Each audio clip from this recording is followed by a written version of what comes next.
তুলার রাশির একাদশ ঘরে কিন্তু কেতু গোচর করবে। 18ই মের পর তুলা রাশির জাতক ও জাতিকাগণ মামলা মোকদ্দমা, রাজনৈতিক ঝই ঝামেলা, রাস্তাঘাটে আপদ বিপদ, কাটা ছিঁড়া, বস্তু হারানো মতো নানান ধরনের অঘটনের মধ্য দিয়ে তুলা রাশির জাতক ও জাতিকাগণ পার করবে।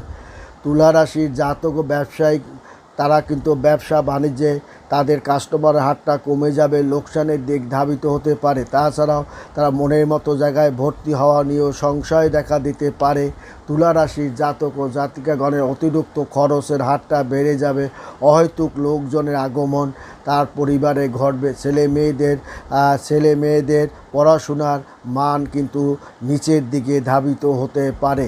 তাছাড়াও ছেলে মেয়ে স্বামী স্ত্রীর মতপার্থক্য চরমেও ধাবিত হতে পারে।